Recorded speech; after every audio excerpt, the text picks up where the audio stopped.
কলকাতার সাম্প্রতিক বন্যা পরিস্থিতি নিয়ে 10টি প্রশ্ন ও উত্তর নিচে দেওয়া হলো। কলকাতার সাম্প্রতিক বন্যার প্রধান কারণ কী? ভারী বৃষ্টিপাত ও দুর্বল নিকাশি ব্যবস্থা। বন্যার কারণে কলকাতায় কোন কোন অংশগুলি সবচেয়ে বেশি ক্ষতিগ্রস্ত হয়েছে? উত্তর ও মধ্য কলকাতার নিচু এলাকাগুলো। বন্যার ফলে কি কোনো প্রাণহানি হয়েছে? হ্যাঁ, কিছু প্রাণহানির খবর পাওয়া গেছে। বন্যার কারণে কি কোনো স্কুল বা কলেজ বন্ধর ঘোষণা করা হয়েছে? হ্যাঁ, কিছু স্কুল ও কলেজ বন্ধ রাখা হয়েছে। বন্যার পর কি কোনো ত্রাণ শিবির খোলা হয়েছে? হ্যাঁ, ক্ষতিগ্রস্তদের জন্য ত্রাণ শিবির খোলা হয়েছে। বন্যার জল কতদিনের মধ্যে নেমে যেতে পারে বলে আশঙ্কা করা হয়েছে? আবহাওয়ার পূর্বাভাস অনুযায়ী কয়েকদিনের মধ্যে জল নেমে যেতে পারে।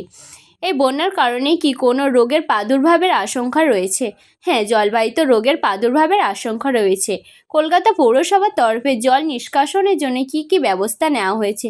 পাম্পের সাহায্যে জল নিষ্কাশনের ব্যবস্থা করা হয়েছে। এই বন্যার ফলে কি কোনো অর্থনৈতিক ক্ষতি হয়েছে? হ্যাঁ, দোকানপাট ও ঘরবাড়ির ক্ষতির কারণে অর্থনৈতিক ক্ষতি হয়েছে।